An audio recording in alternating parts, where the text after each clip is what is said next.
présenter ma Discovery 200 version 2, une upgrade de la Discovery 200.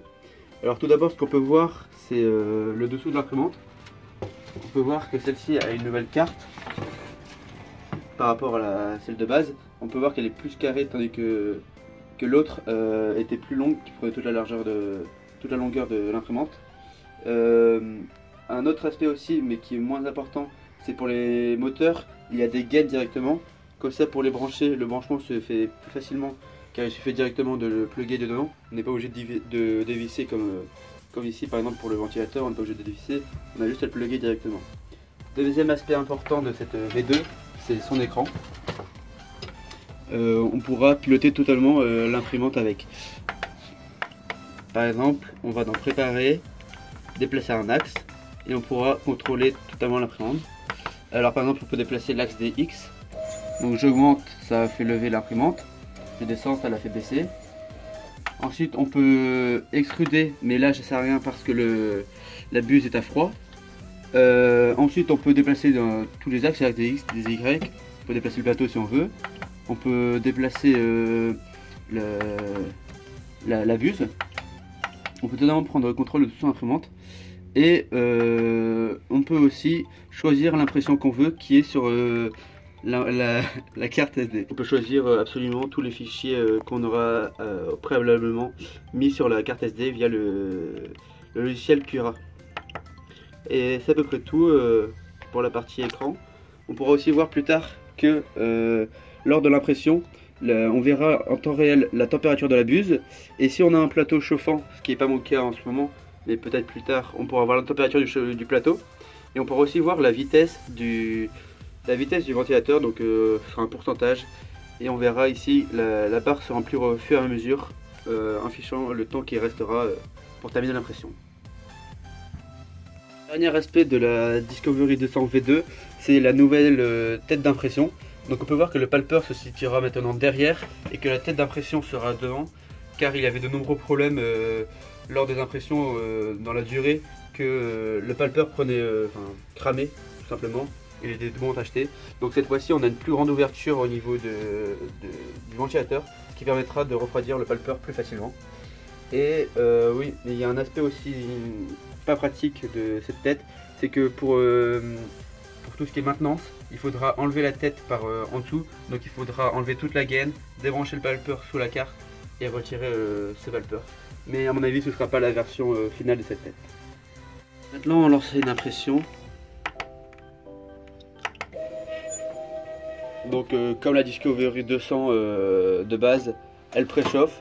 On va voir ici qu'elle doit atteindre une température de 220 degrés. Donc on aura la température inférieure qui va augmenter jusqu'à cette température. Et en attendant, la buse préchauffe en se mettant sur le côté. On se retrouve tout à l'heure quand elle sera chaude. Voilà, elle a fait le dernier calibrage. Elle va donc se mettre en son axe 0. Et elle va refaire un préchauffage. Et elle va mettre le ventilateur à fond. Donc on peut voir que le ventilateur est à 100%. J'insère donc maintenant le filament dans la buse. J'enlève le surplus en dessous. Voilà, et elle se lance. Plus besoin de faire de réglages sur les barres. La V2 est totalement fonctionnelle autonome.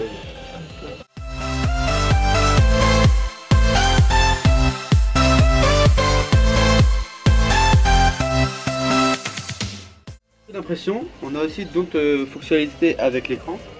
Par exemple, on peut interrompre l'impression, l'arrêter, et une fois l'impression interrompue, on peut par exemple monter la buse, changer le filament, mettre un autre filament, et comme ça on pourra faire une impression bicolore. Voilà, on retourne sur l'écran de base, et on peut voir que notre impression dure 30 minutes, et il reste donc 10 minutes. Voilà, on se retrouve dans 10 minutes. On a d'autres fonctionnalités, on peut régler la vitesse de l'impression, régler la température de la buse, donc là 220 degrés. On peut régler la vitesse du ventilateur, donc 255 c'est le maximum, donc c'est à 100%.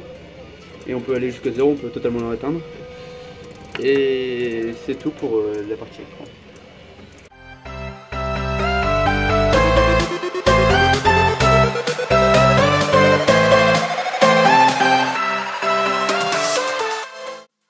Et voilà, l'impression vient de se terminer. On peut voir qu'on est arrivé au bout des 30 minutes et que notre petite statue est donc prête. Et cette statue, c'est le scan de Julien. Et il voulait s'imprimer en 3D. Voilà.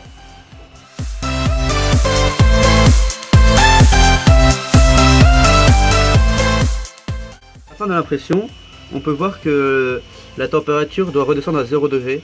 Donc le ventilateur se met à 100% à fond pour que la buse puisse refroidir jusqu'à sa température.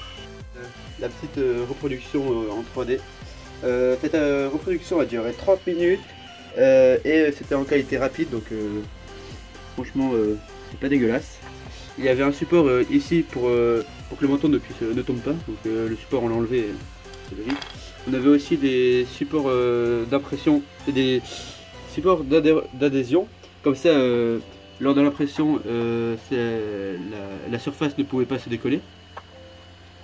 Et c'est tout pour l'imprimante.